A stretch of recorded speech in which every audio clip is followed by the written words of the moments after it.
Você vive numa cidade amaldiçoada, onde assassinos sobrenaturais irão tentar te matar. Quais as melhores estratégias para se livrar deles? Isso é o que iremos ver neste vídeo. Mas antes disso, deixe aquele like, também se inscreva e ative o sininho, que assim você fica por dentro dos lançamentos do canal. E não se esqueça de me seguir nas redes sociais que vão estar aí na descrição. Recado dado, vamos pro vídeo. Só para deixar claro, eu não irei me aprofundar em como destruir a maldição da cidade, porque a série Rua do Medo tem duas partes ainda para serem lançadas. Aqui eu vou me concentrar na primeira parte, particularmente nas decisões que os jovens poderiam ter tomado com base em tudo que nos foi apresentado até então. E claro, esse vídeo, como todos do quadro de como derrotar, vai ter spoilers, então se você não viu ainda Rua do Medo, prossiga com cautela. Rua do Medo nos conta a história de uma cidade chamada Shadyside, que tem um longo histórico de tragédias, desde o ano 1666, quando uma bruxa foi enforcada pelas redondezas. E há uma lenda local que diz que grande parte dos eventos trágicos desde então, que ocorreram em Shadyside, são causados pela maldição da bruxa.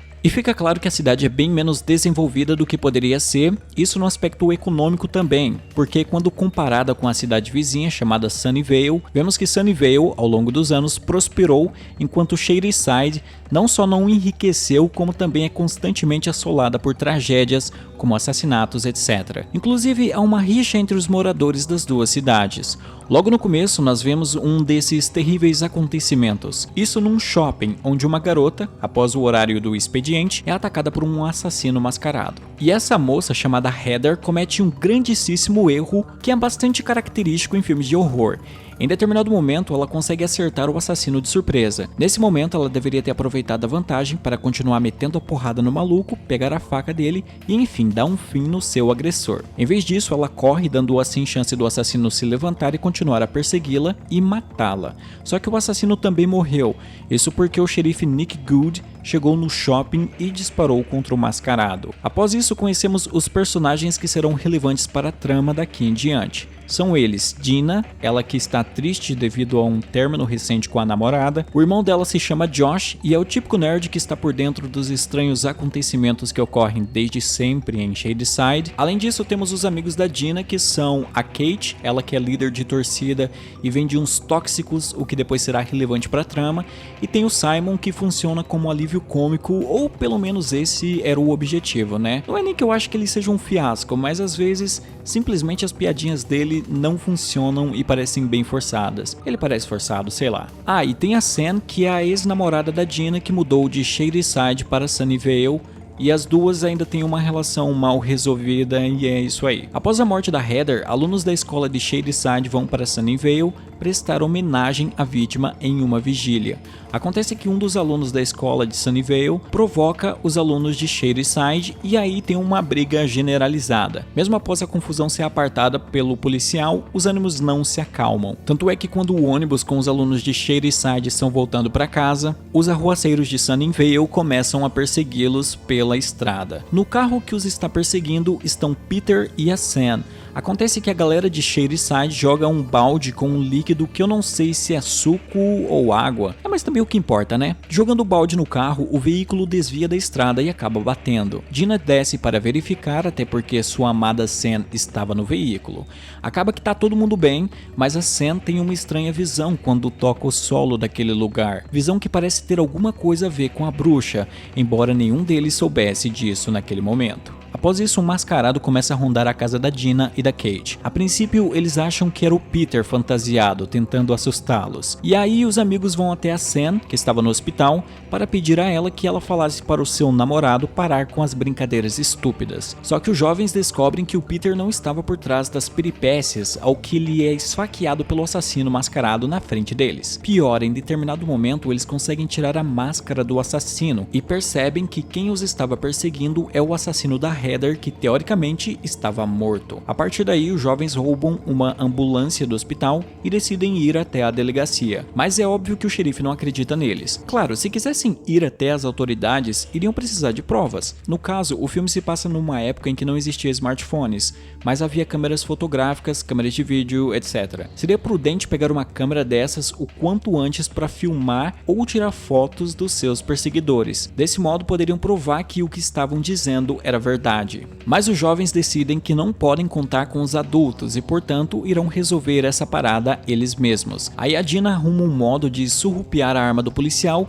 e todos voltam para a van. No caso, decidir resolver tudo por eles mesmos eu acho uma péssima decisão. Os caras já roubaram uma ambulância de um hospital e a arma de um policial. Eles só estão somando um monte de crimes nas fichas deles. Isso só tende a piorar conforme as pessoas ou eles mesmos comecem a morrer. Vai parecer que eles piraram e estão matando gente por aí. Por isso que eu falei que eu acho que o mais prudente seria arrumar uma câmera para filmar ou ao menos tirar fotos que serviriam como provas depois. Bom, todos os jovens vão para a ambulância, menos o Simon, né, porque ele decide ir urinar no meio da rua, o que é bizarro porque, sei lá, não seria muito melhor usar o banheiro da delegacia? De qualquer modo, ele ouve o canto de uma mulher que estava sentada na calçada.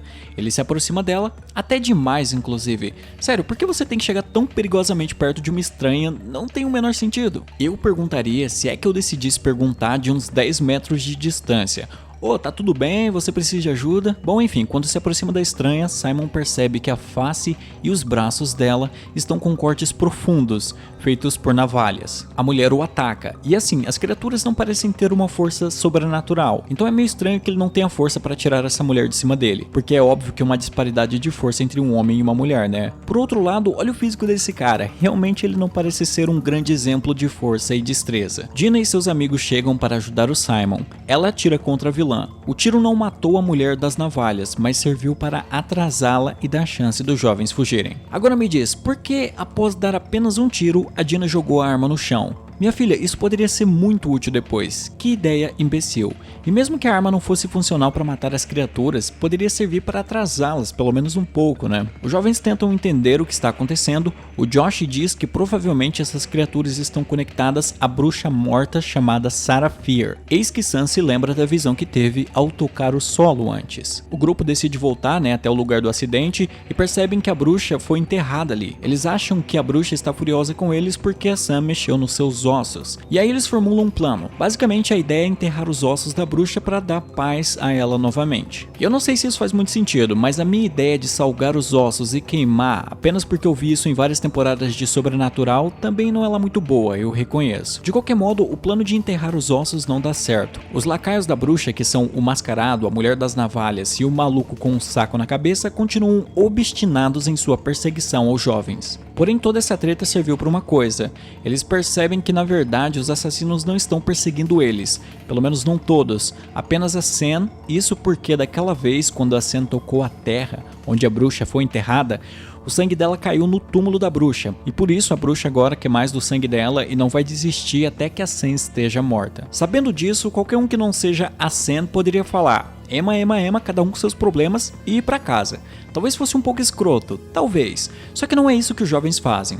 Eles decidem preparar uma armadilha. Sabendo que os assassinos seguiam o sangue da Sam, eles fazem uma trilha com o sangue dela para aprisionar as criaturas numa sala para dar um fim nelas. Eu acho um bom plano, mas de novo, seria ainda melhor se eles utilizassem uma câmera para fotografar essas criaturas. Especialmente seria bom registrar a parte em que os monstros ficam em pedaços e vão se reconstituindo. Isso sim seria uma prova cabal incontestável. O plano deles dá certo até determinado ponto. Eles conseguem aprisionar os assassinos e obliterá-los. Só que as criaturas começam a se regenerar por completo. Isso deixa claro que seria impossível matá-los de forma definitiva. Talvez a única forma de pará-los de forma definitiva seria utilizando, sei lá, criogenia. Se essas coisas fossem congeladas, elas não morreriam, mas ficariam impossibilitadas de se mover. E nesse sentido, talvez desse para prendê-los em algum lugar muito bem fechado, onde não houvesse nenhuma possibilidade de escaparem. Ou até enterrar essas coisas em concreto. Só que não é fácil deixar preparado nenhum desses métodos de maneira fácil, né, e rápida. A Kate faz aquilo que eu falei, de só mandar um ema, ema, ema, cada um com seus problemas pra Sam. Ela fala: olha Sam, essa pica é tua.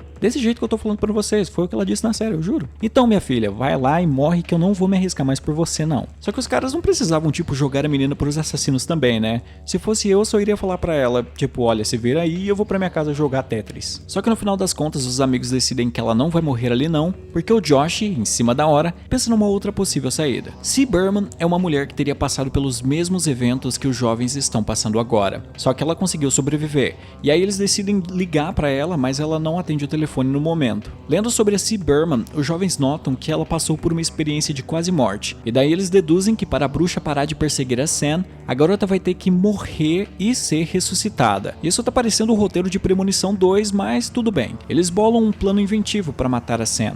A Kate, que vendia uns tóxicos, lembra? Iria dar para Sam vários remédios, essas pílulas iriam deixar a Sam morta por um tempo, e quando o coração dela parasse, a galera iria ressuscitá-la utilizando doses de adrenalina. O problema é a forma como eles fazem isso, que foi bem mal planejada. Porque assim, os remédios tinham que ser tomados em uma determinada ordem, respeitando um ciclo de alguns minutos entre as doses. E aí essa turminha do barulho decide fazer isso no mercado. Agora, pra que ficar num lugar fechado propício para os assassinos chegarem de fininho e acabar com eles? Isso é uma péssima ideia.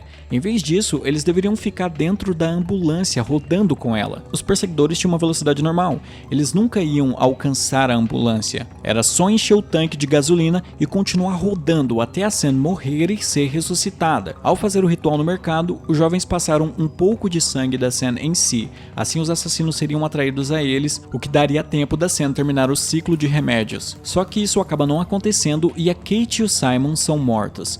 O que me surpreendeu, aliás, porque eu achei que a série seria mais leve, no sentido de não ter coragem de matar esse grupo de amigos. Já a Dina acabou improvisando. Ela afoga Sam, o coração da menina para, e nesse momento os assassinos somem. E daí eles injetam adrenalina nela e a Sam ressuscita. Só que depois descobrimos que isso foi só um paliativo, porque a bruxa vai continuar sua caçada a Sam. Agora, no que isso vai se desenrolar, nós só saberemos na segunda parte de Rua do Medo. Se vocês quiserem que tenha vídeos de como derrotar as outras partes de Rua do Medo, já comentem aí, deixem um like e inscrevam-se que eu trago pra vocês, beleza? Bom, por esse vídeo é isso, a gente se vê no próximo e tchau!